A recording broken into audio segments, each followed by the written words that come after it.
Okay, you ready? Yeah, we're good to go. Okay, thank you, Ryan. Oh, at the May 27th, 2022 meeting of the Southport Library Board of Trustees is now called to order. I think the first agenda item that we need to cover is to review and approve the minutes of the meeting of April 29th. Does anyone have any corrections?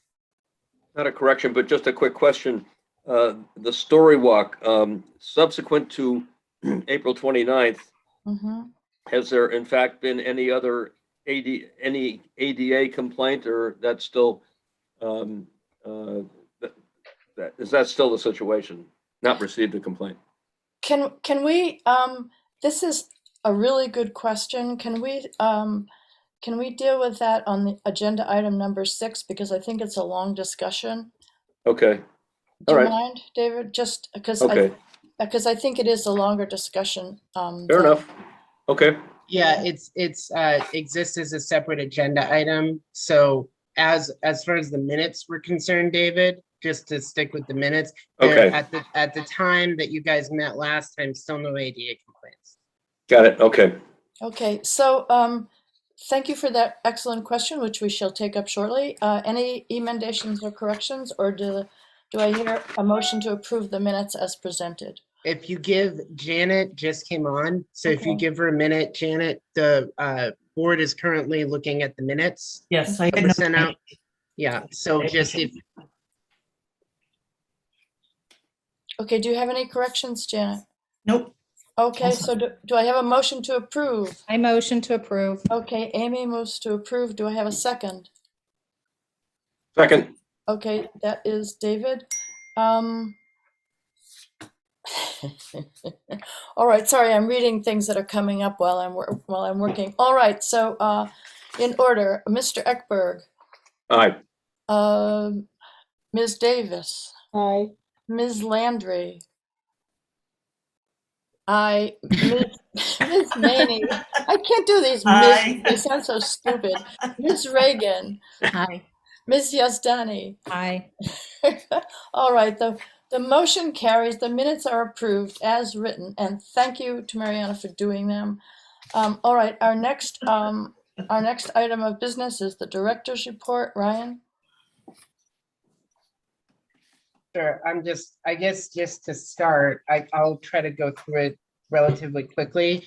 Did anybody have any questions about anything? I would assume you guys might have 1 or 2 questions about the interior renovation piece, which I just found. I found out about that the day I was writing the director's report. So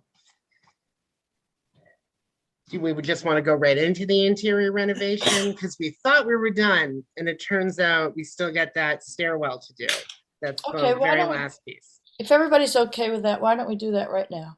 Okay, so we're still having ongoing conversations with facilities about how exactly this is going to work. I think initially they were going to spread this work over maybe a couple weeks and just do parts of the morning and then try to reopen the stairwell in the afternoon. And then for the evenings we were open. Okay, just to clarify, this is Yeah. painting the interior stairwell. So 2 things. Mhm. One of the reasons why this was delayed is because of the building codes, the update in the building codes. In the stairwell, there needs to be flame retardant ceiling tiles. Okay, so those are different than the ceiling tiles that are elsewhere in the Okay. main floor. You have to do it. So that was something that John worked with Lori Lavoli, who's the building commissioner. So we got the ceiling tiles in. The ceiling tiles are currently being stored in Eaton. Because of the makeup of that space in the stairwell, most of them are sort of custom dimensions. So they all have to be cut as well. So right there, we're looking at the ceiling tiles, replacing it, even though it's a relatively small area there, we're looking at least 2 full days work for the team. Then painting on top of that. So you'll notice if you do come into the library either today or tomorrow or after Memorial Day, that everything except for the quilt, which is a little too big for Ryan to move by himself.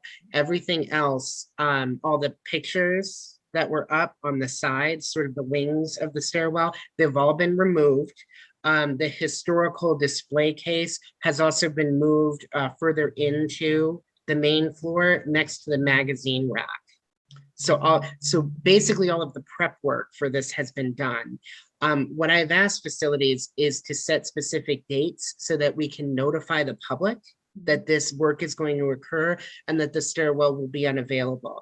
The elevator, because the elevator basically completely bypasses the stairwell, will still be available to patrons. We have also talked about, if you're kind of familiar with the interior workings of the library, which many of you are, there is at the parking lot side, there's that emergency exit outside the children's room.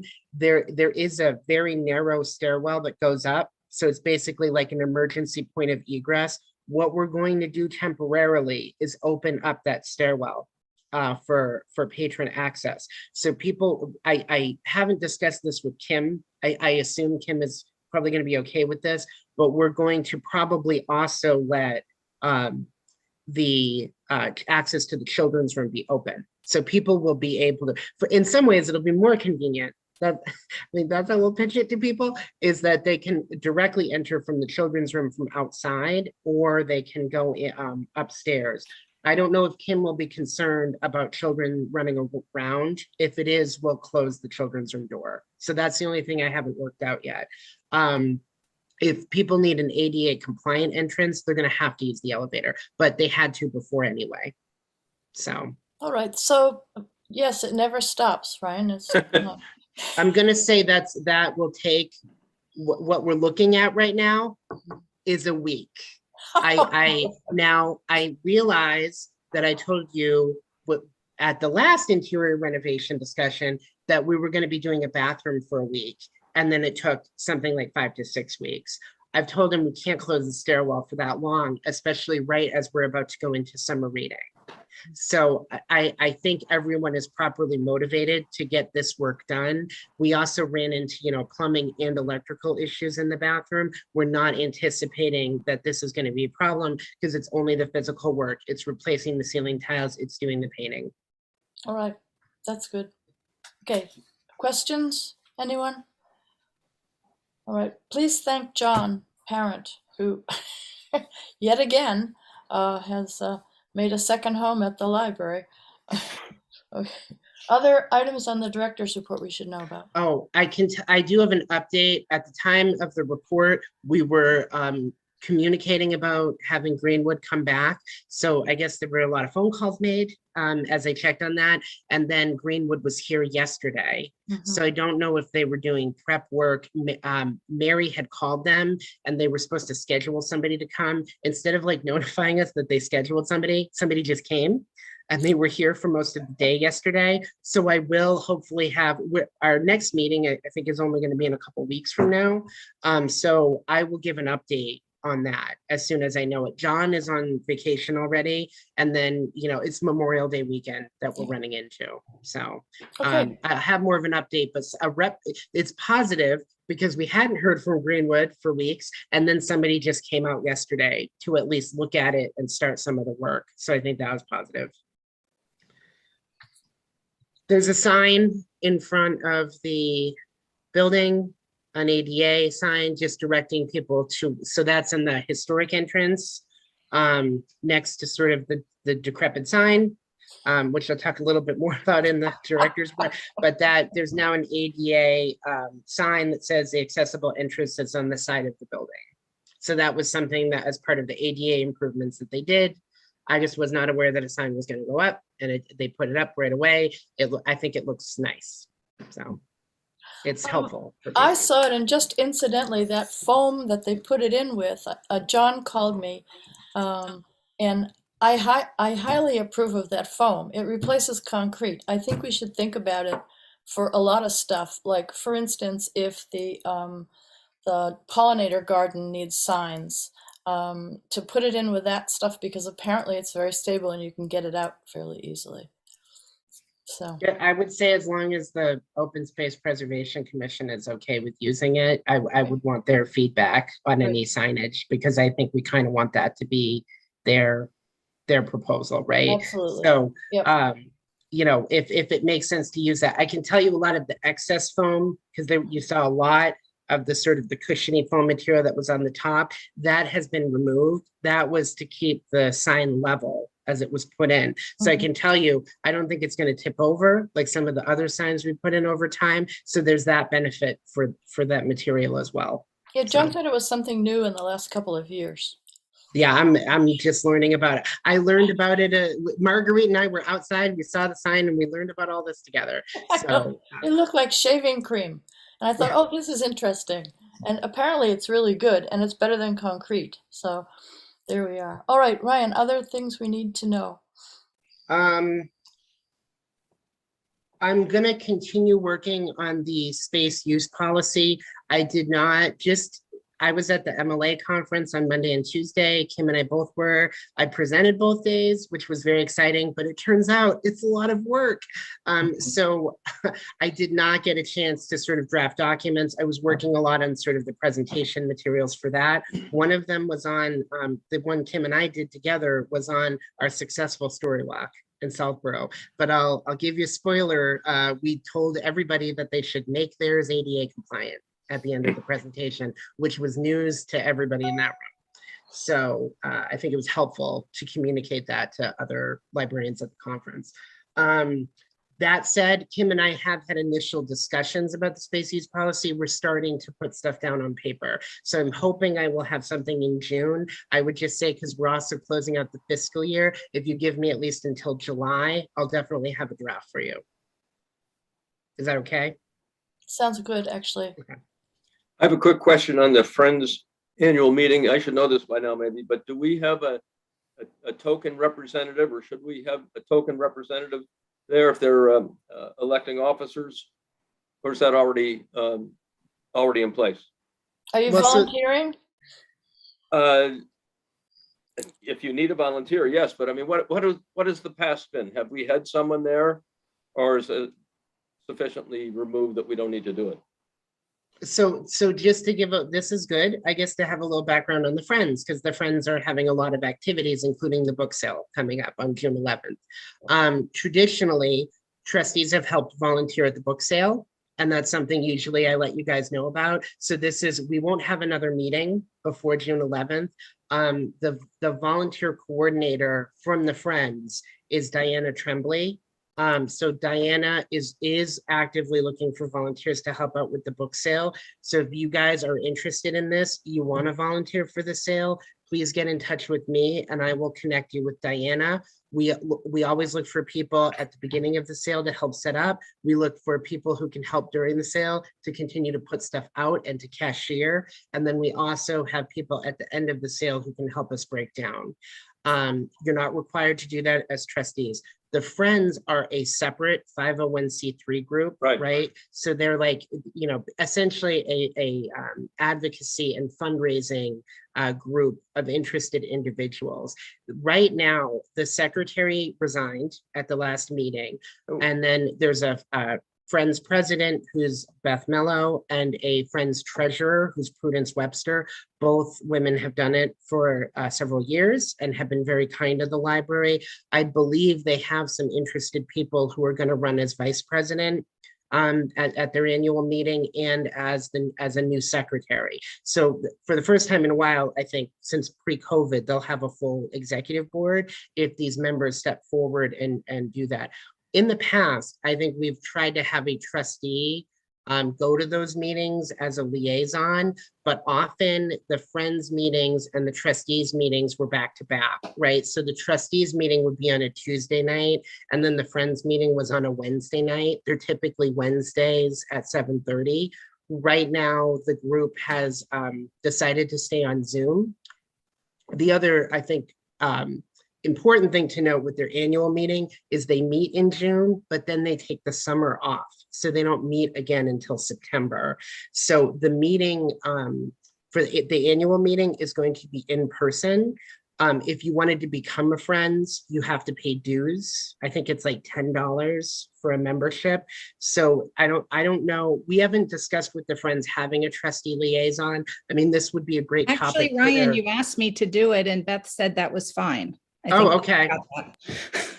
So sorry, I That's asked okay. Amy, I probably did ask Amy this a long time ago. And then Amy did reach out to them and she did liaise during the staff appreciation week, if you recall, because Friends members did donate flowers. And so I would just say already this year, the trustees and the Friends have had a good collaboration, and that would be amazing if that continues moving forward.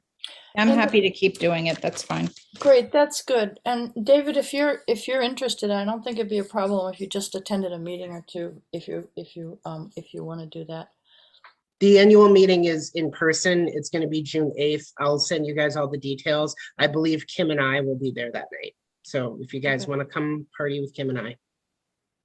We're going to have a Zoom piece of it too, because I know not all of the members can attend. So some of them have requested like a hybrid. So we're going to try that out. Okay. I didn't hear that a call had gone out for donations for the book sale. Are they still looking for some, or are you swamped? Okay, so we did put out a flyer 2 weeks ago. I'll say, Janet, you may not have heard about it, but it turns out a lot of people have. We've received, we are swamped. We can accept more. Diana Tremblay is here today. She is essentially working a full day just on helping the donations. We have, I'll give a shout out to our new library technician, Claudia. Claudia has spent, she works 2 days a week. She has spent part of her shift, at least half of her day, if not more, helping sort donations. So that is. Historically, do you sell most of the books you get? I mean, is it worth bringing more? Okay, so great. So we're not taking, there's kind of a list on the flyer, and I'll send it to you, Janet. That says we don't accept encyclopedias, we don't accept dictionaries, and I believe it's like magazines. We don't want any of that. The books should just be in good readable condition. Like my rule of thumb is if you would buy it and you're donating it, then that should be the type of book you donate. So nothing Like, wrong. not this that I left out in the rain. That probably would not be a great fit for the sale. Okay. That's a good All right. example. Right to the Right. swap shop. Yeah, there you go. This would be fine. We have had, I will say, I'll just say this for anybody who's watching the meeting, we have had some residents who are trying to be proactive, who have gone to the transfer station, collected books at the transfer station and brought it to the library. I would just say, please don't do that.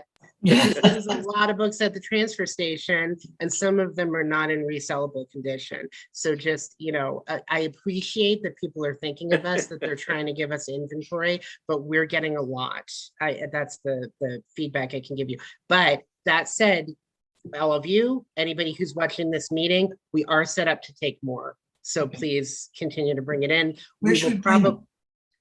So Yeah. if you walk into the library, some people are leaving them on the curbside table.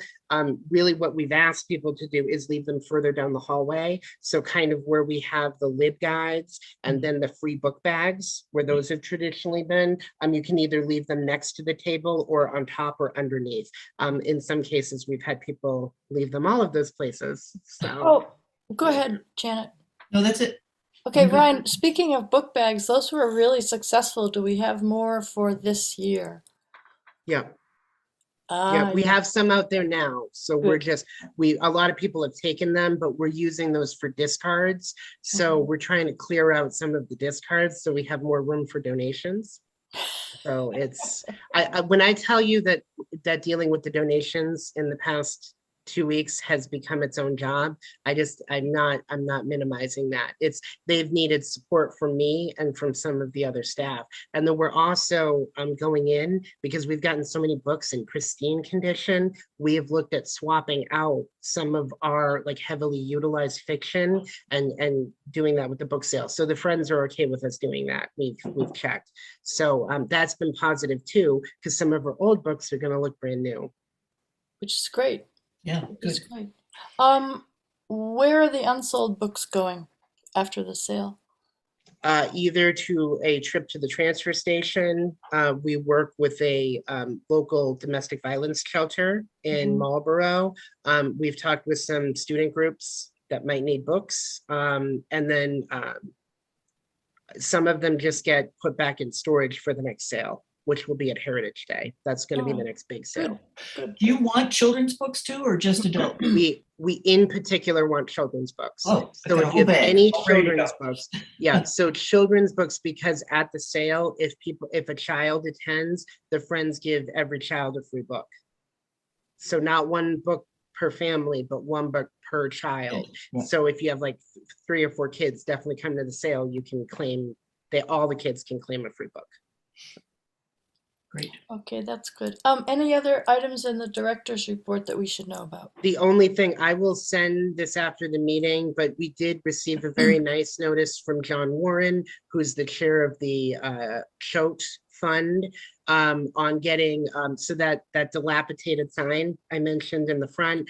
I did take a look at that recently with Karen. There's going to be no way to restore the sign. It's just been beat up from winter weather, all of that, and it's just sort of coming apart. We're hoping to reutilize the existing pillar and put a little free library in front of the building. So this way people will be able to donate books or take books even when the library is closed.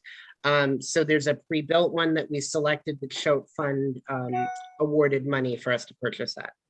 So That's great. Thank you to Yep. them. That's wonderful. And we're sure that it's ADA accessible. we're gonna make sure so Okay. we may have, I don't know if we're gonna have to move the post forward. I think the idea was to use the existing post, but it is pretty much right next to the paved entryway. So I'm That's thinking, great. That's good. you know, yeah, that's it for the director's report. Okay. Anything on the expense report we need to know? There will be a salary turned back to the town, if you Oh. guys couldn't determine that. Of approximately, I'm gonna say right now it's in the neighborhood of 20,000. I don't have a exact amount yet. okay. I and- know that some of the money in one of those payrolls too, that's on our expense report, was taken out for Pat's retirement. So I think the final turn back to the town is actually, I think Pat's payout was somewhere around $6,000. So it's gonna be I think the 20,000 plus 6. So we're turning back a pretty significant amount again this year. So if you recall, when we did the budget and we went through the budget process last year, we did look at how part-time staff are not contributing as much to programming because we really kind of had to refine and revise programming over time. So I'm hoping that we won't have a gigantic salary surplus at the end of next year because we did reduce part-time hours based on what everybody's available, working, and programming needs. So it was partly Pat and it was partly programming that resulted in the salary surplus. It's Oh, really I would say it's the part-time. There okay. is a small deficit because Pat made more than Mariana when Mariana became All right. full-time. Okay, good. Yeah. Other questions from other board members on that? No. All right, sounds under control. Do you want to talk about the Mary Fay authorization? Yes, so at this point, we have, I think, I have to look at the expense report. That's kind of live as of yesterday. There's about $7,600 going into June left, I believe. So it does look like the staff are on board with continuing to order through June. Mhm. I kind of warned you guys that this would come up, is that we have the specific fund that we've set aside for books. I would like to sort of formally request at this point that the board consider letting the library use those funds if we go over the educational supplies amount. So over the materials amount, specifically for books. We won't be using it for video content. All right. Does anybody have a problem with that or a objection to that? How much are we talking about? I would say probably, I don't anticipate we'll spend over $1,000, Janet. I think in the past when we did this, we spent something like 300.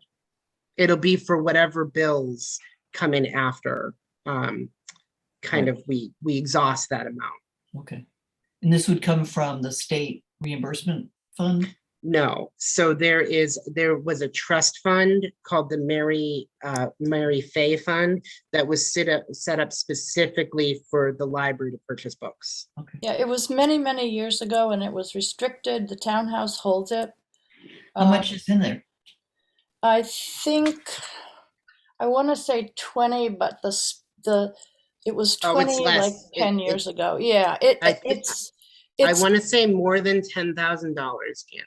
I would have to check to get an Right. exact amount for Right, you right. because every year when the town accounts gain interest, we're able to get a little interest bump on that, but we don't actively donate. Like nobody actively donates to the Mary Fay Fund. It's literally an account that sits there that can only be spent on books. Okay. So to me, Oh, if yeah.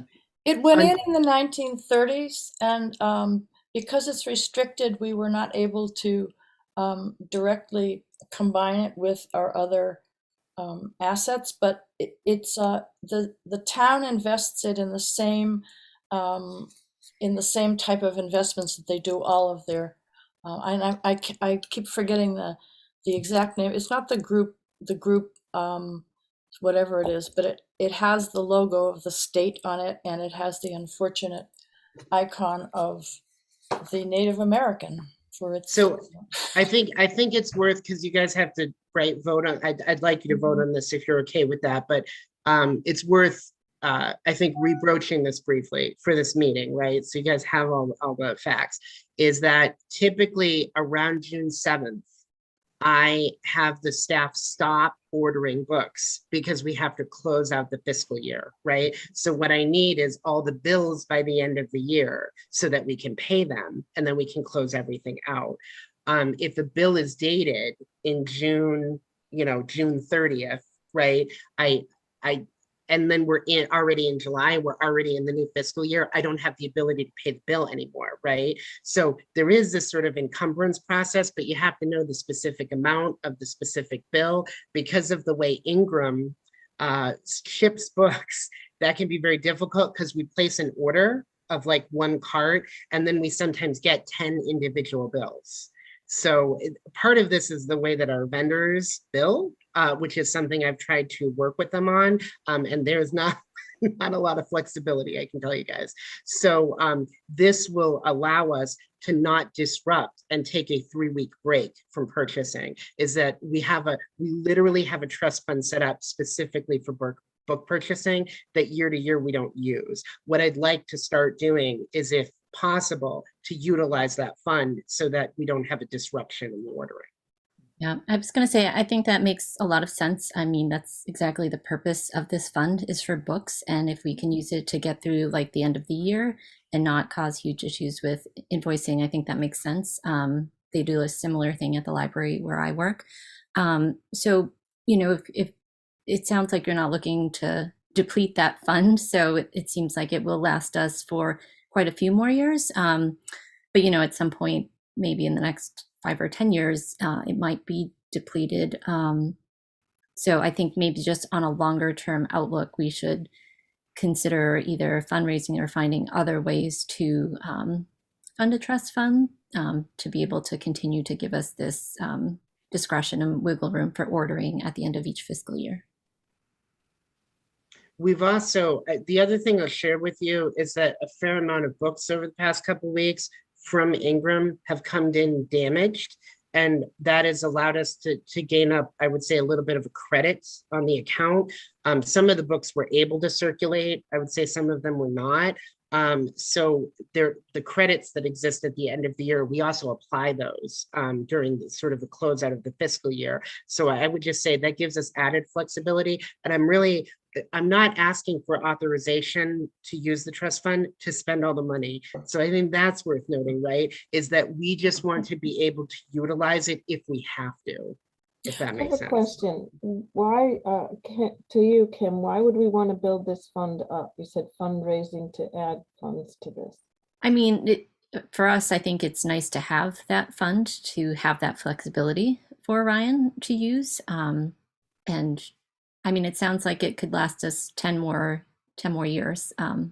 Well, But it's been in place since I think 1930 or a little bit earlier. right. And I think we cannot spend it all down. I don't think. So What do you mean we can't spend it all down? I don't think we can spend the principal of it. I think we can spend what it makes. Oh, really? It is made, as I Do you understand. know that? Do you know that for We sure? could double check with the town Yeah, accountant. I'll look Marguerite. at it. I'll Right. look at it again. I dug into those when we started the library fund, and that was the one. That was one of the few that could not transfer over from the Okay, town but, holding. Well, but Kim- why build it up if we don't need to? I'm just confused about that. Well, if I guess we need to find out the mechanics of that fund if we can only spend what it makes, and if it's kind of a self, if it just kind of makes money over time and we keep within that and that works for us, I think that's fine. I have a Interest rates suggestion. are very low. Why Why don't- why it's don't- not? go Yeah, ahead. why don't Ryan and I look at that and report back next time? And I'll ask Brian Valentine about it again, because I seem to remember that I seem to remember that you could use the proceeds of what it had acquired, but you couldn't use it, but I may be wrong. So, Yeah, that Marguerite, that's not my understanding. I think Okay. as long as you as the library trustees mhm. are okay with authorizing the funds, I think it could potentially be spent down. I'll just Okay, let me look at it. You and I can look at it and then we can report back, because I'm only Yes. talking about what I remember from 10 years ago, which isn't going to be that accurate. and just to address Jane's, I would just say I think we want to have that. We don't want to, like, in 10 years not have an ability, right, to be able to have to go back to disrupting the staff from doing purchasing in June, right? So I think the idea is not just to spend the fund down completely and then zero balance it out, is that we'd at least have enough money to cover that. So I don't know if that requires fundraising. I think typically the interest that we get from the account year to year is pretty good, right? It depends on the year and how the town did. So I would just say there might not be a need to do fundraising. The account just sitting there by itself makes money, which is kind So of. Ryan, here's my Okay, question for you. yeah, I'd Go be ahead, interested to Jane. hear the details on that, because interest rates have been historically low, so I don't know what kind of account it is, but Well, as I recall, I was not terribly impressed with where it was invested, but it was locked in there. yeah, So it was okay. doing I get okay, that. but I We're think locked in, but why not find a better way to, anyway, just more so information. more information. And part of Jane's question is, Ryan, is there a rhythm to the book ordering during the year? Is it consistent month to month, or does it peak at certain times and then fall off at certain times? Yes, I would say it's based on sort of how books are published every week. I would Mhm. say that we do bigger groups of ordering at different times. Typically the MCBA books, so that's the Massachusetts Book Awards for Mhm. youth books. Mhm. They come out around this time, and then we want to buy those books if we don't have Mhm. any of them.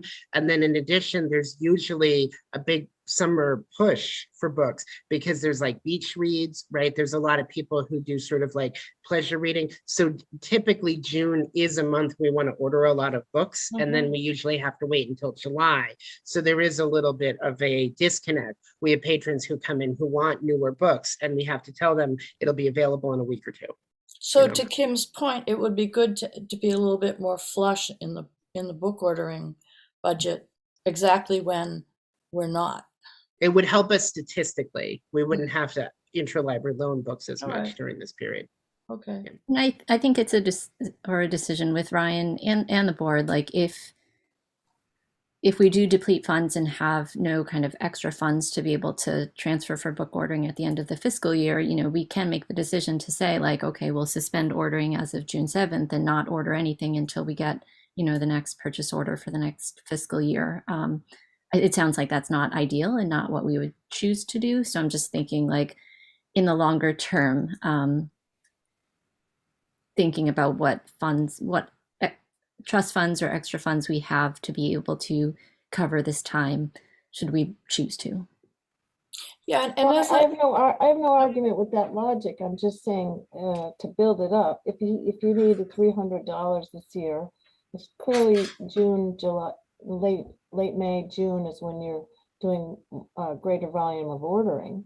So yes, of course, use this fund. That's what it's set up for.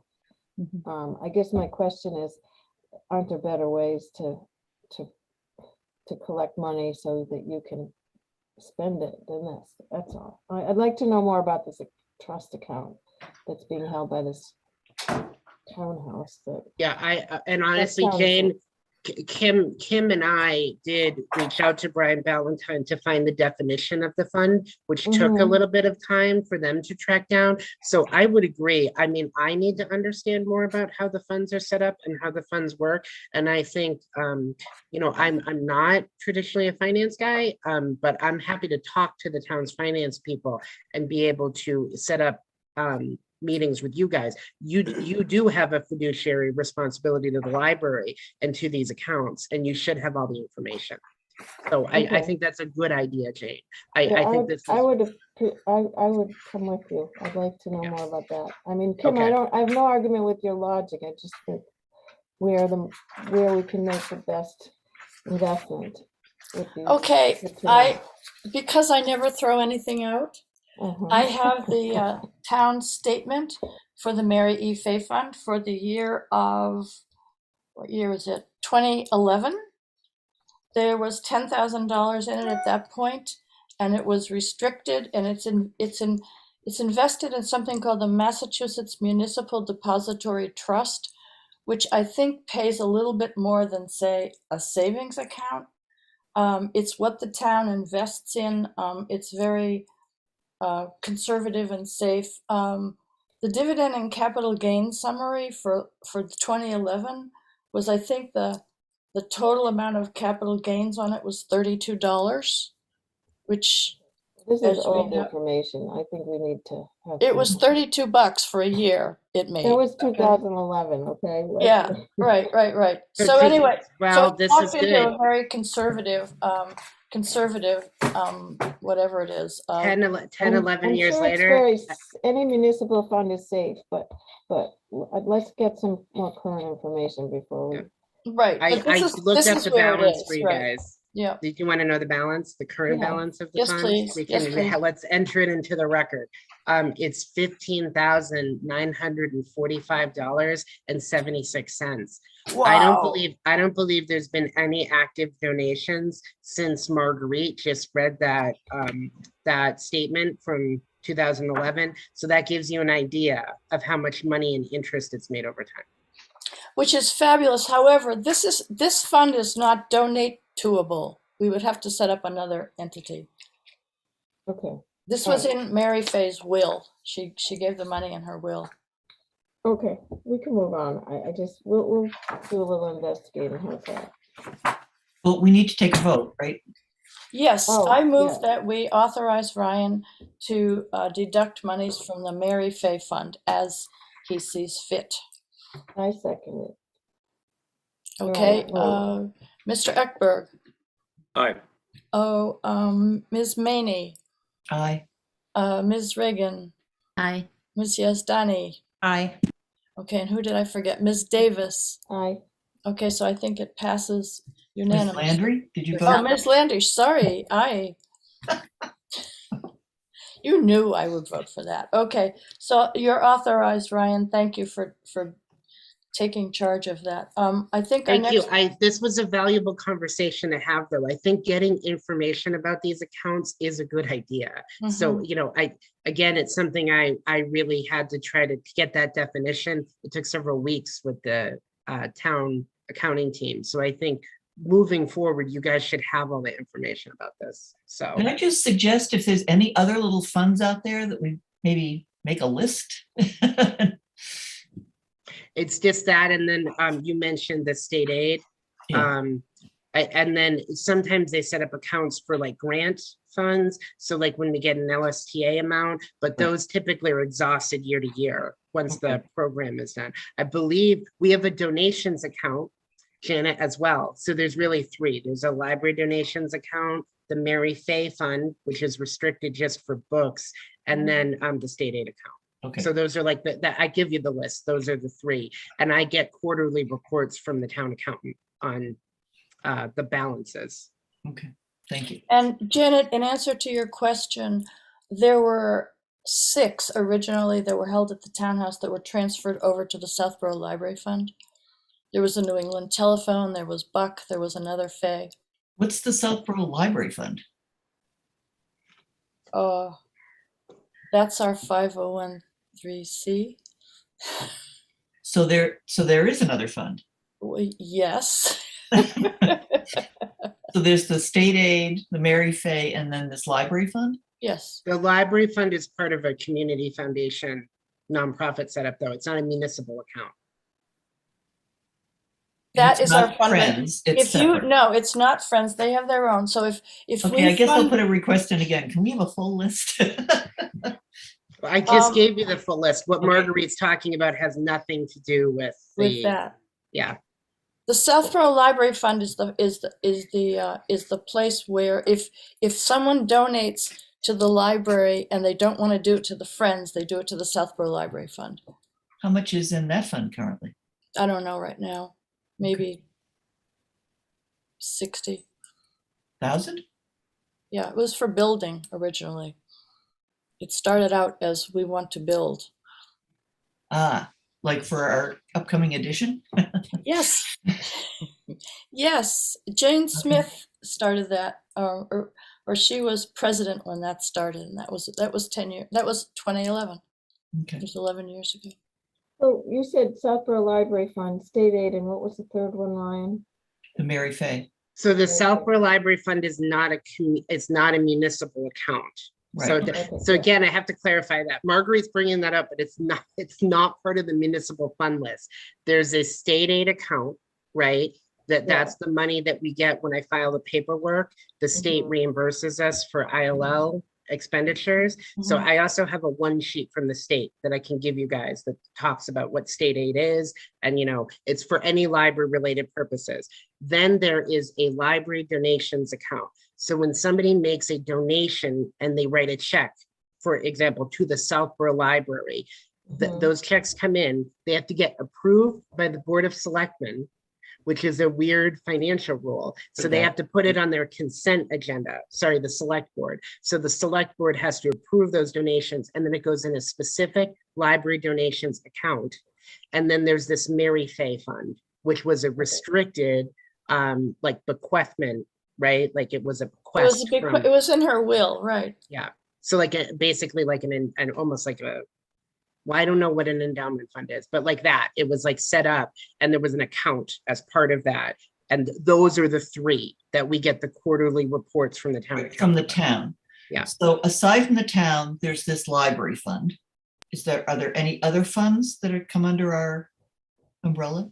We wish. Okay, so that's it. Just like the Friends are a separate 501c3, Right. the North Central Community Foundation, right? The Community The umbrella- the Foundation of Community of North North Central Central Mass, right. Massachusetts. Is the They umbrella. manage the Southborough Library Fund. They're a separate 501c3. So it's basically like the Southborough Library Fund is similar to the Friends, but it's not a municipal account. Okay. Ryan, can you confirm one thing? I think I might have gotten lost here. Is the library donations account, is that the same as the Southborough Library Fund, or is that? No, it's a separate account. So where is that? Is In that? so I would just say, like, we could also expend funds for books to out of a donations account, the same way that we would expend it out of Mary Fay. It's just the donations account isn't restricted. So if we wanted to spend money on office supplies, on programs, we could use the donations account for that. Okay, so you said the Southborough Library Fund was where people can donate. Now I think you said something else. There's another fund? They could, sorry. You could do So, either, I guess. you can donate, it's on our website. You can donate to 3 places. You can either donate directly to the library, which is subject to select board approval, right? So if you write a check to Southborough Library and you mail it to the library, I open up that envelope. I then have to request that it goes on a select board agenda. I then give the check to Brian. It gets deposited in that municipal library donations account. Or you can look at one of the support like 501c3s that are separate, that aren't a municipal account. So either the Southport Library Fund that's managed by the Community Foundation of North Central Massachusetts, or the Friends of the Southport Library, which are also a separate 501c3. Is it clear? Yeah, I'm mostly concerned that one of the high priority times for ordering books comes when the cash flow is down. In the same way that you authorized the Mary Fay Fund, I would come to you guys to authorize the library donations account. Okay. And I think there's less money in there, but it's around $10,000. And the If anybody library- wants me to forward the last quarterly report I received from the town accountant, I can do that.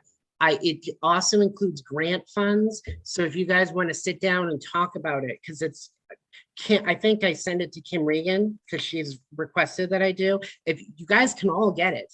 So I would just say, can you send it to ask in me? this meeting, I will send you the quarterly report. Why don't Okay. we all get it once anyway, and then decide whether we want to keep going? Okay. Okay. So the library, Actually, everybody's getting it after this meeting. I Okay. think that this discussion means everybody needs to get the quarterly report. Is that okay? yes. All right. Can we go back to library fund for one quick minute?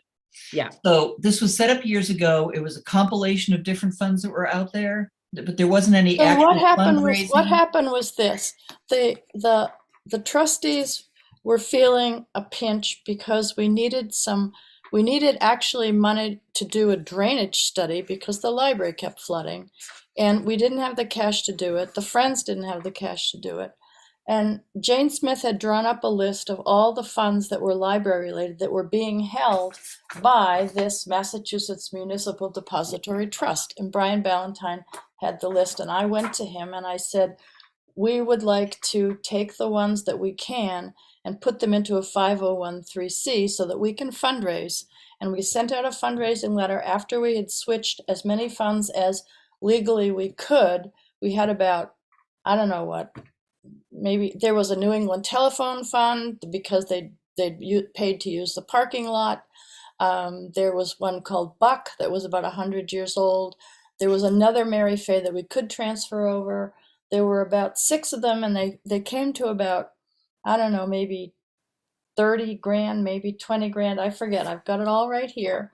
And so Brian shifted these over. We went with the Community Foundation of North Central Mass. They provided all the legal, they do all the tax filings, they do everything. They keep track of all the donors. You can donate online if you want to, please do. Anyway, so we switched over what we could. And with that, we spent $17,000 on a drainage study to see what we could figure out about why the library was flooding so much. And the fundraising letter that was sent out in 2011 raised about 11 grand, and it was stipulated that we were fundraising for the building, hopefully to get a new building or an addition at some point. That was the ask in the letter. Since that time, I think there's been one other fundraising attempt. I think Ryan did it with Dolores, what's her last name? I can't remember. Alan. Yes, Fallon, thank you. And that broke even. That was a wash. It raised as much as it cost to do. And since then, there hasn't been fundraising on that because, frankly, we've been sort of up in the air about, well, if it's for a building, then how do we ask for it when we don't know what we're doing, and blah, blah, blah, blah, blah. So if a person wants to donate to the library, they can donate to the Southborough Library Fund, which is tax deductible. And that's where we are. And the other thing, it has signatories. It has one resident, the chair, and the director, who are the 3 people who are authorized to sign on that. And I think the resident is Richard Wallace at this point, who used to be the chair. And have we signed anything lately? No. Have we received donations? I would say we get about maybe $1,000 a year because Ryan directs people there. So we have not been actively fundraising, and PS, it is indexed to the stock market, so it's been doing pretty well. Questions? Thank you for having a handle on all that. Marguerite, that's really good background. I mean, I think that it would be great if we could turn some attention to this to try and build it. I know that when we've talked about a potential new building, we know that just the costs for all of that don't include things like furniture or things like Yes. inside the building. And I think that's part of what you had thought of in terms of building up this fund. So I think it's worth seeing what we can do to draw more attention to it. Yes, and there's one other thing that that the fund has been spent on, and I think it probably is a wash. Sometimes there'll be like a staff appreciation lunch. That'll be paid for out of this at Ryan's discretion and also me as the chair. And it's not very much, it's usually $200 or less. And that has been coming out of the fund. We used to pay for it. We used to use it to pay for the dinners. We paid for it a couple times, the Yeah, holiday right. For the holiday staff, dinners, for which the we're staff. not doing those anymore. Right. So And every time that something is sent in to be reimbursed for, you need to send in the original receipts and also the rationale for why you are spending this money. They keep a pretty tight rein on it to avoid anybody going to the Bahamas. but sort of like what Jane said is with municipal funds, right? Like the donations account, the Mary Fay Fund, you wouldn't do fundraising, right? And you don't Right, have a yeah. separate 501c3 set up. Exactly. Like, It's not tax deductible. I was not here when the library fund, the Southport Library Fund was established, and when Marguerite started the relationship with the Community Foundation. But I think my understanding was that if there was something that couldn't be paid for, right, like this engineering study to look at drainage, that this would give added flexibility. And then that you could potentially do fundraising for that. So I think we've talked about that. We haven't talked about it for a long time, but I think the board kind of always looked at this traditionally as a eventual fund that could be used to For both. augment a renovation or a new building long term. Right. But again, that's not really for me. Like, I'm kind of talking out of turn. That's not really for me to determine. No, and this is a good discussion to have. And recently, for instance, I received about $400 in donations from a book group who was memorializing a member who had actually founded the book group, and that's going into the fund. And then I've written thank you letters to them. A lot of times when people donate to the library, they want an acknowledgement letter too. So I mean, when Marguerite says, one thing I tell people is if you want an acknowledgement letter, because Marguerite, you know, kind of is the de facto runner of the fund, right? She kind of like, she was involved in the board. She was the one who kind of advocated for all this, is that if people want an acknowledgement letter, they can say, if you donate to the fund, you'll get one. Right? Because I know typically with the friends acknowledge every donation as well, or they're supposed to. Right, So they also send out a letter. With municipal funds, we don't, I mean, I could, I guess, we don't receive donations there really. Even though we have a donation. Is it a tax deduction if you send it to a municipal fund? I don't think so. I don't know. No. So, I and think that was, it should be. I don't know what the process of that is. We'd have to talk to Right. the finance team. I am sorry that that the information on this fund was not known by everybody. I sort of assumed that people knew it, but I guess enough people have changed on the board that everybody doesn't know it. So my error. And Well, how about this? Because this item wasn't on our agenda at all. no, it Just the wasn't, but Mary it's a Fay good item to talk authorization about. was. So Yeah. why don't we do this? If there's addition, I'm going to send out the quarterly reports to all of you. If there are additional questions about this, why don't we put this on the next agenda? I think that would be appropriate. Would All that right. be okay? Yeah, I think we're beating it to death at this point, but. Okay. Yeah, we may not sure. even need that. Oh, hi, Janet's friend. You got photobombed. I'm not trying to cut off conversation No. or the discussion. I just want to say, like, I do feel like we've talked about this for a long time. There's other items on the agenda. So why don't we, if you guys have additional questions, if you want to include this in the next meeting, maybe this was like you feel like it was resolved. But if you want additional information or if you have questions on the quarterly report, why don't we put this on the agenda for July? Okay, so we'll do question agenda for July and see how everybody feels once they've read the quarterly report. Yeah, they can reach out to me and then Good. I'll add it to the agenda. Right. Now, can I do something? Amy has kind of pressure because she's dealing with a lot of business stuff right now. Could we do agenda item number 10 next in order? Because I think that this is simply the grant review options. Amy, are you with us? I'm here. Okay, good. Because you'd been involved in several grants that I know so far, I was wondering if it's okay with the rest of the board if you could do some research about some kind of policy page or some sort of standardization for keeping track of grants. That use our name, you mean? Mm-hmm. Not that we're Per applying location. or using Yeah. the library? Sure. Is that adding too much to your work? I only say that because I know you were involved in the Storywalk grant Yeah, no, and and other, a yeah, number of other ones. and yeah, no, I'm happy to do that. I Okay. can look stuff up and All report. right. Okay. And maybe you could look stuff up and report back to us with what you've found. Yeah, sure. I'll That'd be generate that looks cohesive and share it with everybody. How's that? Okay, that's good. Does anyone else want to work on that with Amy? I don't think it's going to be that much. I'm happy to have somebody, but it's All not right. going to be short and sweet, I Okay. think. Any volunteers? Yes. No? I can help if you find you can need help more if you helping. want. Okay, Kim, thanks. Okay. All right. Good. All right. So item number 10 disposed of. Let's go back to. Thank you. Thank you. You may live to regret that volunteering. Anyway, library exhibit policy update. This is very quick.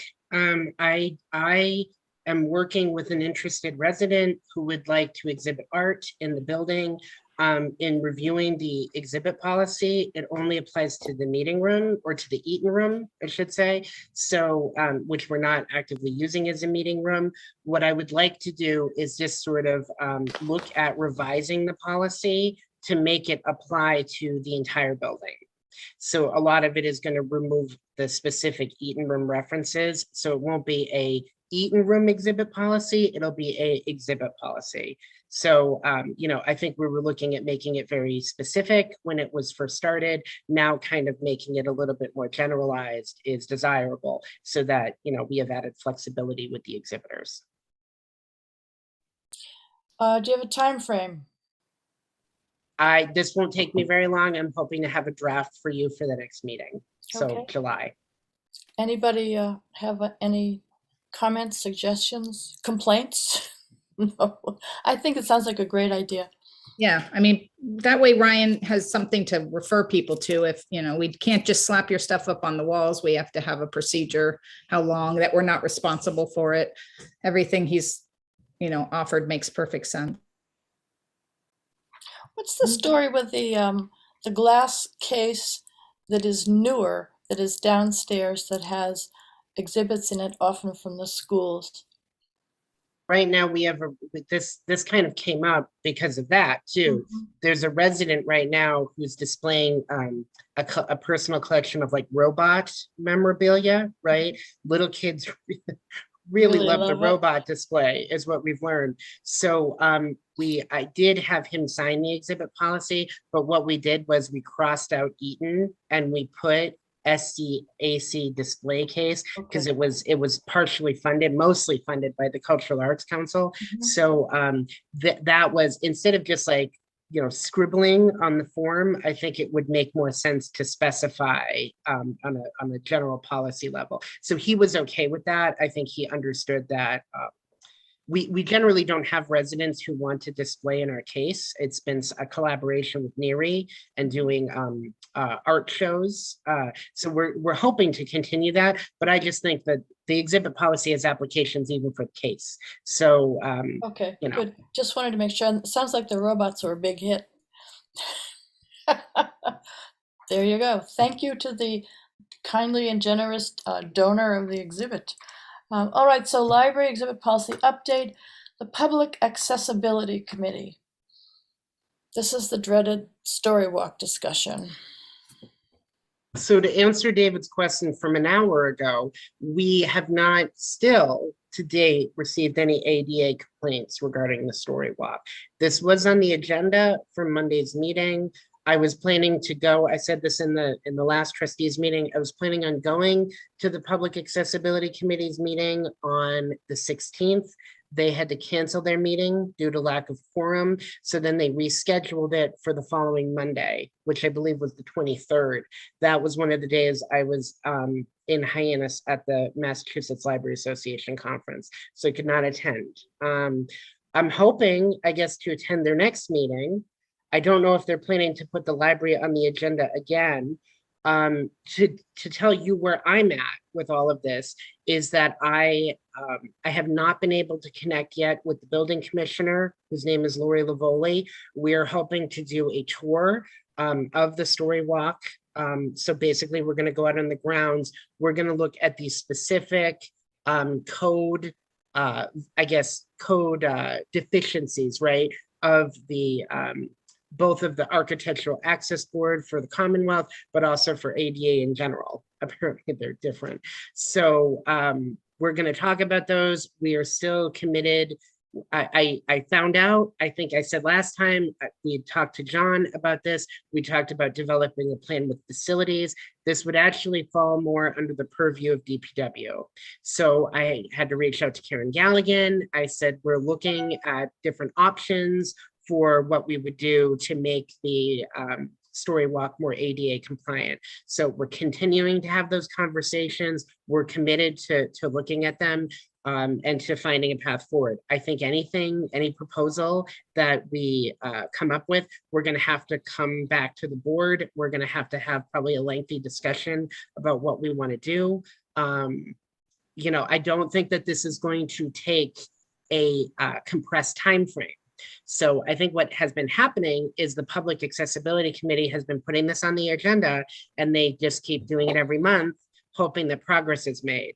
What I can tell you is it's been weeks, months. I still have not been able to sit down with the building commissioner.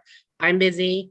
Lori's busy. We're trying to find time to connect to make this work. I've had conversations with John. I've had conversations with Karen. I am trying to move this forward as quickly as I can. But what I'm learning is that this is going to take time. So I think that needs to be the message that's communicated to the Accessibility Committee at this point. I can't get this done in a month, you know, and then when a proposal is put together, I think we need to find out how it's going to be funded. So that is going to take time. That makes sense, Ryan. I All think right. it Go sounds ahead. like that's what we report back. I mean, it's not like you're not doing anything. You're actively working on it. Anything in government takes time, and we're not just talking town government now. So the rest of it, I think we table till we have something really to talk about, right? I mean, there's nothing to decide because you're still working on it.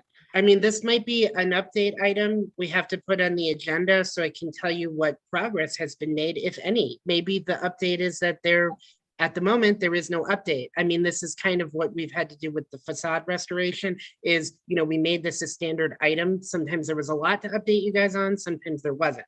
So, you know, the only thing I can say is we're aware that the story walk is not ADA compliant. At this point, to get guidance from the board, do you want me to work with DPW to remove the story walk because it's not ADA compliant? I will say as library director, my recommendation would be that at the moment, I think it's okay. We have not received an ADA complaint. I think we will look at this differently when and if we do. I think I would, get go ahead. information. That's a lot of expense to remove it until we know what we're doing, in my opinion. And thank you for all your work on this, Ryan. Yeah, And I think we need to Jane, wait. you're our grounds person here. I know, I think we need to wait till, do nothing, see. I guess my question would be what does it mean to be not in compliance? Are there fines? Is there any legal It's not ramifications? wheelchair accessible at It's this not point. wheelchair. So No, I understand that, But but you need a you're saying we're complaint. not compliant. Right. Does that have an impact in any way? So this is my current understanding Janet, and also understand that I'm learning all of this as I go, right? Like I'm not an ADA compliance person. Part of the reason I want to meet with Lori is because I've discovered our building commissioner really is our ADA compliance person. And that's who I should have talked to before the story walk was put in. So my understanding is that you have, if we get an ADA complaint, that we then have time to address the ADA complaint, or we can point to what is being done. So at that point, we can decide if the story walk, if it makes sense to remove the story walk outright, or we look at putting some sort of compliant / extremely expensive pathway in, which I think is one of the things that we're looking to do. I would say, even though it seems like we're doing nothing, the conversations are still ongoing. And one of the, I think, outcomes of all these conversations is that there is no way to move the story walk elsewhere in the property that makes any sense. Right. The only other compliant area we could do is along the sidewalk, right, for 85 and 30. And I would just say, in speaking with Kim and then in speaking with Karen recently, I think that there's a safety issue That's for unsafe. children and for Yeah. families, because it's right along a busy intersection. So that one thing we have exhausted, I would say, in the last month is that we can't move the story walk elsewhere. Where the property is lower has been a suggestion from the ADA committee, but that is where the OSPC native plant garden is. And I also don't think that we should go to OSPC and suggest that the story walk go through the area that we've committed to that project. I think there was a reason we worked with DPW to install the story walk where it was. That was the one area on the property that it made sense. It's not ADA compliant, is what we've discovered. And that was something I should have thought about before. I didn't. So, you know, what we're gonna do is try to find a way to make it compliant if we can moving forward. And that's what we're working on now. But you're also, Ryan, aren't you working, I mean, in separate to try to have audiobooks and other things available that can be used as to do as much as we can in the meantime, right? Whatever. Yes. And so we've created an area on the website that basically serves as a virtual slideshow. So if somebody goes to our website, they can have the experience of walking the story walk, right? Walking the story walk by going through the slides. We're also working with Southport Access Media to do a filmed story time on the story walk, where Kim will walk the story walk and read the story. And then every time we swap out the story, we're hoping we can work with Access Media to do one of those. So we'll have both a photo presentation and a video presentation.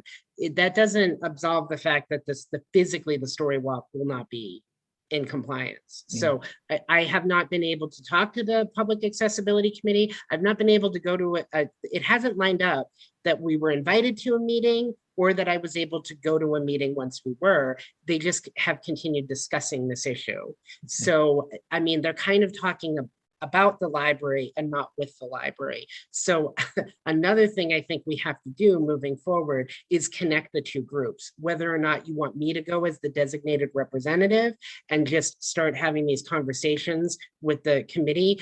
I don't think it's been effective to have the two groups independently talk about this. I think we're gonna have to come together and come to some There's sort of. also, Okay. go ahead, Jane, you're the, No, I was gonna say, I think you've done as much as possible to accommodate, you know, the shortcomings of the story walk with the video and Southborough Access Media.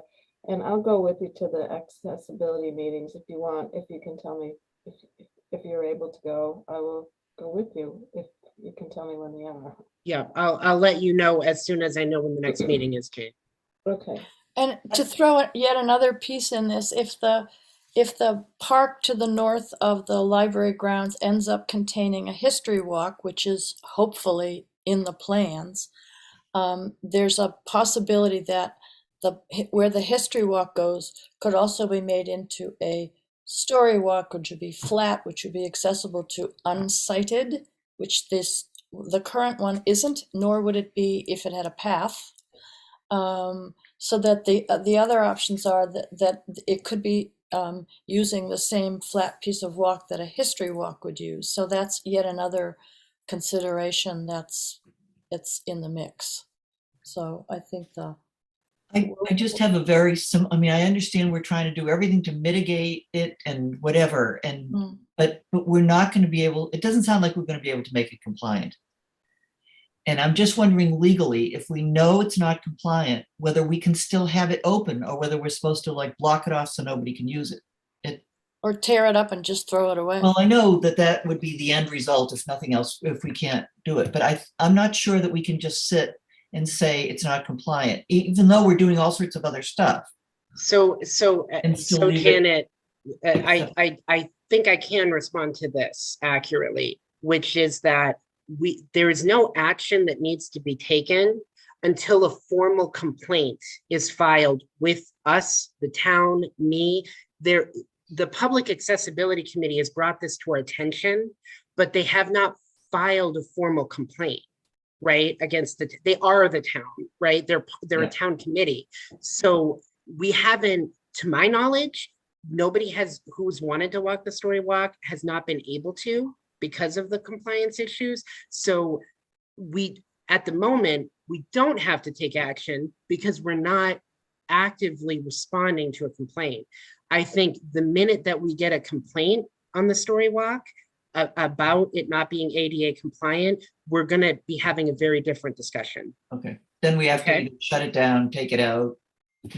Or at least point to some sort of plan to put it in. And I will echo what you just said, Janet, which I think that trying to make the current story walk accessible does seem like it's going to take a lot of time and potentially a lot of money is what I'm saying right now too. So I think both of those things are things that have to go back to the board and you have to discuss, and that we would have to look at long-term.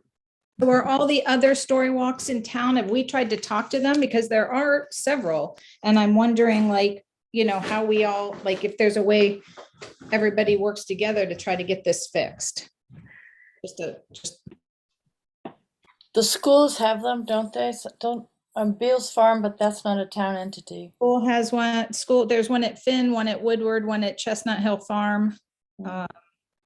My understanding is that I don't think all of the school ones are ADA compliant either. What I can tell you is the Public Accessibility Committee is putting the library's story walk on the agenda, not all story walks in town. So, I mean, I guess that's another question that Jane and I could ask when we go to the meeting. I don't understand why specifically the library is being looked at and not the others. I mean, we talked to those people before we put our story walk in as examples, right? So I don't know what else there is to say about that. We also have your performance appraisal to work on, which is going to take quite a while, and it's already 12:16. We've been going for an hour and 15 minutes. If it's okay with everybody, I'd like to move on to the library director evaluation. I'd like to table the St. Mark's Park working group. That's me. The St. Mark's is doing a dig there. It's going to take a while, and we don't know what we're going to have. So I think if we did, the library staff survey results, Ryan, and then can we move into the library director evaluation? Sure. I don't know if Janet wants to speak to this. I don't really have a formal report to talk to you guys about. We're going to make it as part of the meeting materials or the responses from the survey. I mean, it does seem like, I honestly, I think it was valuable because I think there was some stuff that I learned. I've had some subsequent conversations with some of the staff about the difficulties behind the copy machine and ways that we can mitigate that in particular, because I think that came across. A couple people seemed frustrated and they communicated that in the survey. So that was one thing in particular I think I read. I think people had a lot of good ideas, and one of the things I'm doing, I think, as part of the discussion about the director evaluation coming up, is that I'd like to establish regular staff meetings. It definitely seemed like from the survey there was an appetite for that. So yeah. that's kind of my takeaways. I would say, Janet, if you have anything you want to add. I would just say that it seems like people in general, or I don't, okay, of the 11 people who responded, how many, what is that of your total staff? I don't know the number of staff members. So I did not include the library pages. It was all of the full-time and the associate staff. So the survey was sent to 14 staff members. Okay, so it's a good proportion of the folks. I thought that for the most part, people seemed happy with their jobs, happy with the library, happy working in Southborough and at the library. So, I mean, I thought that was terrific. And then people had lots of good ideas and lots of things that they would like to learn themselves about, you know, things like library acquisitions and stuff like that, that showed an interest in their jobs and interest in what they're doing. And I thought it was very positive. I guess maybe the one thing that concerned me the most was that there did seem to be a staff member who was a little concerned about their pay rate. You know, I have talked with the town administrative team about this. The personnel board did vote and is going to move forward with a pay and classification study for all town departments. They did this many years ago. You know, in particular, I've communicated that I would like the positions at the library to be included in that so that we can look at whether or not I would say we're like at the level that other towns are doing. I think a lot of people did kind of allude in the survey too, that with Pat's retirement, there were some shifting roles and responsibilities, especially with having a new full-time librarian as part of our team. Can we make this an agenda item for, I think it's important, the salaries? Can we make it an agenda item for our next meeting? Well, I think where it's ending, Marguerite, I will stop talking, but the pay and classification study is something the town is going to undertake in the next several months. So that's the personnel board's moving forward with that, and the library is going to be part of it. Okay, so do you need the trustees to be current on this and in fact semi-involved? No, I will keep you up to date as to the progress of the pay and classification study. So I'll include information about it, probably in my director's reports moving forward. Okay, would our support be worth anything in negotiating? I can let you know. I mean, if you're interested, I can also let you know in the next personnel board meeting. Because I certainly feel like that I would go to bat for salary increases for the But staff. what they're going to do is competitive surveys, and Right. at this point. So Yep. Well, I wouldn't mind being, kept up to date on what's happening with that. I'm happy to do that. Okay, thank you. That's good. Okay, so, all right, let us move on to the library director evaluation. Everyone has it, I trust. We Maybe need mine. any questions about the numbers? Okay, good. Now, any questions about the comments? All right, let's judge the goals for last time and set the goals for the next year. What were the ones for last time? I've got 7,000 pieces of paper here. Hang on a second. They were, I believe, okay. Work with staff to create programming for teens and seniors, and the target date for completion was May 30th, 2022. Have we met that goal? We've got some team programs that we've launched. I think there weren't a lot for seniors specifically. We do have a lot of people attending those wellness virtual programs we're doing. Okay, yeah. And then we're once again working with some of the seniors on doing the Tai Chi program that usually finds a home in the summer at the library. So we're going to be doing that in person again in July and August. Okay, so I'm going to mark that accomplished. Okay, how about goal number 2? Create opening and closing check sheet for staff with a target date of 10/30/2021. Yeah, we had existing sheets. We've worked on updating those. We have a Okay. clipboard at the desk that people refer to. I'd Right. still like to continue to revise those, I think, Yep. as things have come up, but we did work on that this year and we did update them. Okay, and develop separate surveys for staff and public feedback on, I can't read it, or operations? I didn't slide the word over when I put Yeah, it we down. did both a public survey this Mhm. year and Yeah. a separate staff survey. All So right. And develop technology master list for staff, 5/30/2022. I'm gonna say right now that has not been accomplished. I have tried to send out emails that give specific, I would say, breakdowns of different items. But what I was hoping to do was sort of compile exactly what the goal is, like a master list. I think I had grand ambitions to work with Mr. Montijo from the IT department.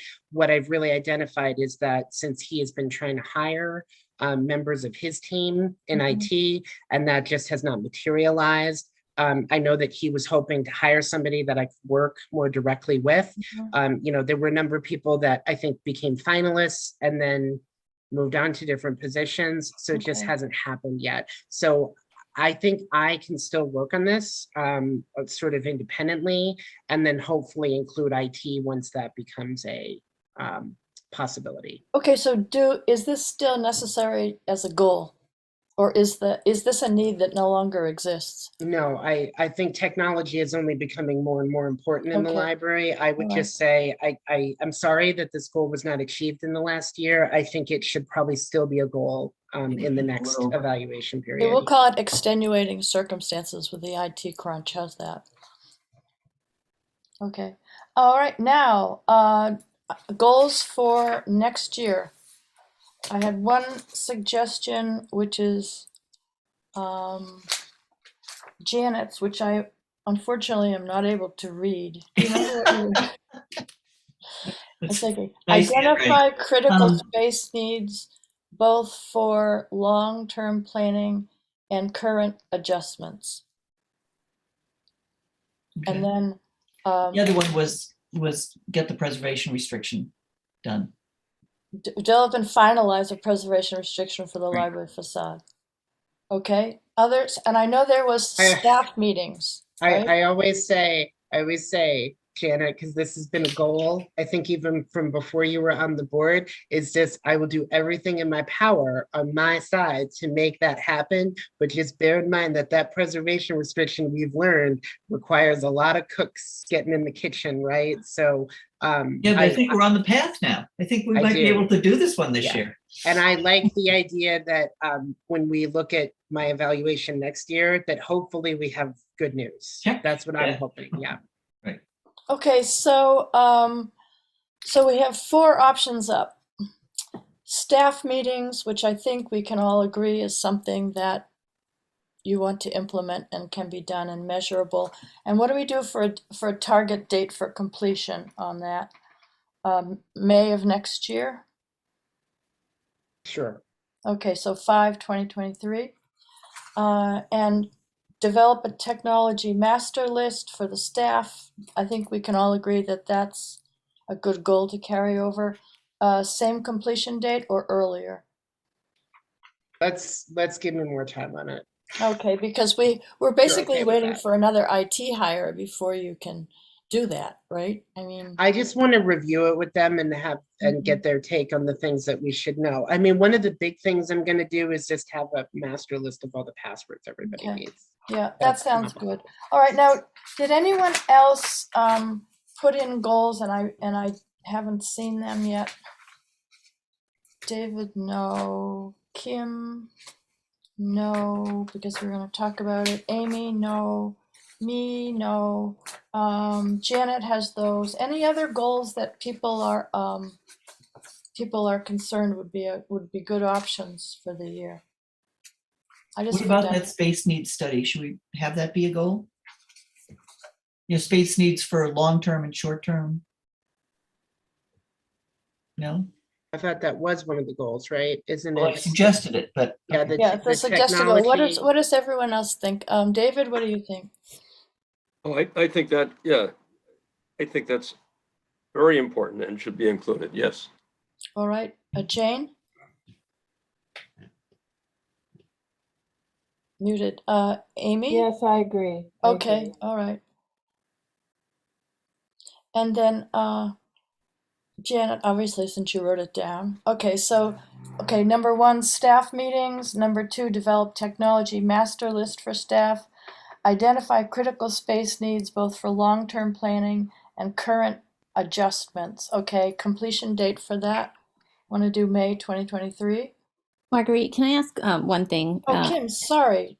I didn't ask you. Yes. No worries. Just kind of in conjunction with the space needs study, should we be looking more for also understanding like how we feel we're doing in terms of circulation and program attendance? Because I think all of those statistics will ultimately roll up into how we look at and define our space needs. Yeah, I agree, Kim. I think it's more than just the actual space. Yeah, the Right. more data we have, the better to support. Yeah, so it's kind of understanding where we are right now, coming out of 2.5 years of COVID. Just foot traffic is different, and people's tendencies are different. So kind of understanding where we are now, how that differed from the past, and how that will impact what space we need. Just That's good. understanding that people's Yeah. usage is different now. Okay, so how about if we do this? Identify critical space needs both for long-term planning and current adjustments, comma, factoring in circulation and program attendance. I'm inventing more work for myself, but I think also it's worth noting, like for the ERIS report, we don't just do circulation statistics, but we include information on physical holdings. So an interesting fact about the library, which maybe you don't know, is that almost every year we add more items to the library's collection. So when we say that space is an issue, this is part of the reason why, right? We continue to purchase books, and while we do take items out to fit items in, we typically year to year have more and more items that we're adding to the library. It's one of the reasons why this is becoming a greater concern. So I would just say also having some information about the physical holdings and an analysis of this. I'm inventing more work for myself, but I think that is important as part of that effort. Okay, and the other part of it is, are we weeding too much in order to make room? As a Yankee, I really hate throwing out books just because no one's checked them out for 6 months. I think how much we're reading from the collection also needs to be part of the analysis. Yeah, I would agree because with that to me that's just painful when books are purchased and they have to get weeded 2 years later. We try to make it a little bit longer than that. Yeah. It's more like 4 to 5 years, but even still, I would just say reading is part of the physical collection. It's part of that. It's part of my suggestion on inclusion. Yeah, and I went in to try and get something by D.H. Lawrence, hello, and there was one book by him there, which is like painful. So how are we going to phrase this? Identify critical space needs both for the long-term planning and current adjustments, factoring in ARIS report information, and what else? I would say circulation information, circulation and physical holdings information. Not ARIS report? That's in the ERIS report. It's going to be part of it. And also we want to do programming. Yeah, program statistics. Yeah, because that, like Kim said, that is also just, do we have the space we need for the programs we want to do? Okay, so in other words, stipulated current adjustments, factoring in programming statistics, circulation, and physical holdings. Shall I give you enough to do? Is that language okay with everybody? And that was a really good point, Kim. That does sort of a laser focus on what needs to be looked at before you. Can I say one small thing? Okay. Can I invoke our friend Russ, who's no longer with us, Yeah. Russ Milholland, who was on personnel board. One thing he always told me about setting goals is make sure that it's something you can measure year to year, right? So you're saying I would just explicitly put that you want that written up, that you want me to write up a report, or Mhm. that you want to, just so that not like a verbal report in a meeting does not Okay. be part of it. Make sure that it's something that's measurable that you can point to. And Oh, does that that's make really good. sense? Thank you, Okay. Russ, wherever you are. So I'll start it out. Prepare a report to identify critical space needs, both for long-term planning and current adjustments, factoring in programming, statistics, circulation, and physical holdings. Are we good? Have we got it? Okay. Excellent. I don't know if it's long enough, Marguerite. I don't know if You've I'm got- sorry. All right, so you've got 4. Now we're at the preservation restriction. Is that going to be a goal, or what are thoughts on that? Yeah, it should be. Okay. What should we say? Complete arrangements for a preservation restriction for the library facade. If you can, develop it. You said you'd written originally, develop a timeline for a preservation restriction for the library facade. It's the thing is, Ryan is one player here, but there's also the town and the attorney and the entity that will hold the restriction. And We don't want to just develop a timeline. We want to get it done. I think it could get done in the next year. I think it could get done in the next 3 or 4 months. okay, I agree. your language is develop a timeline. I wrote, no, that's not what I wrote. You'd have to You hold it said up. so I could develop. read it. You said develop. Oh, I'm reading finalize as timeline. Sorry. Okay, Okay. finalize a preservation restriction. Right. Okay, develop and finalize the preservation restriction. All right, thoughts on that? I mean, if we can get time from the lawyer and stuff to help write the thing, and we don't run into any bumps from the organization we've identified, it's doable. Okay, goal and date of completion, when? Want to do May June 2023? I'd say 2023. June.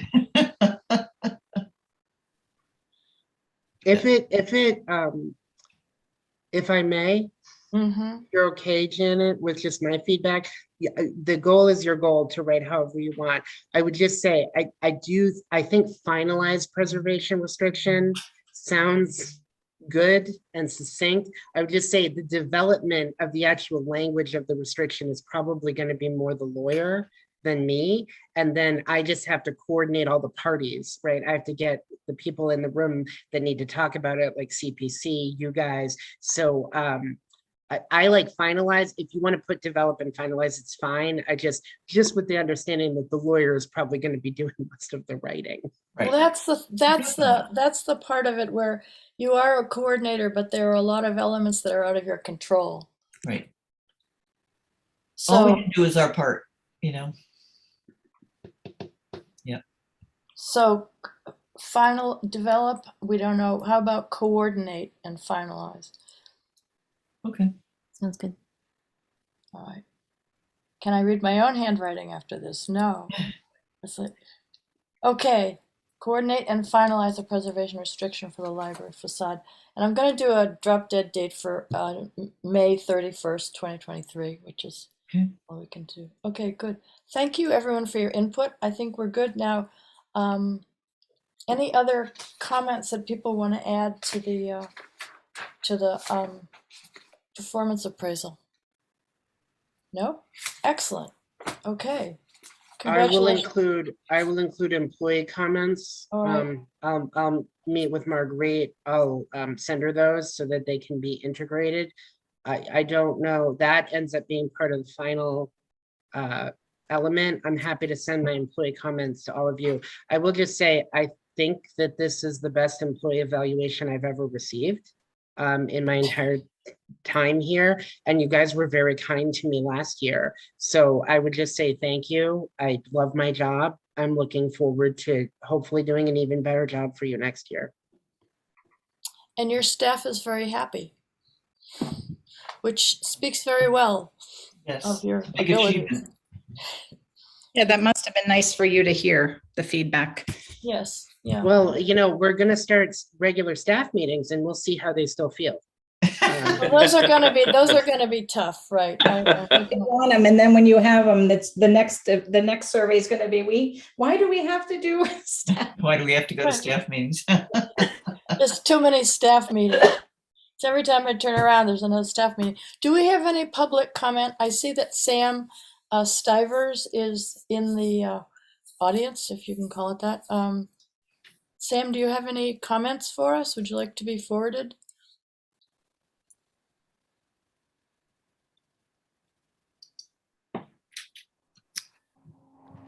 Thanks, Marguerite. No comments, just interested in the conversation. Thank you. Oh, thank you for attending. We always appreciate it. Very, very exciting.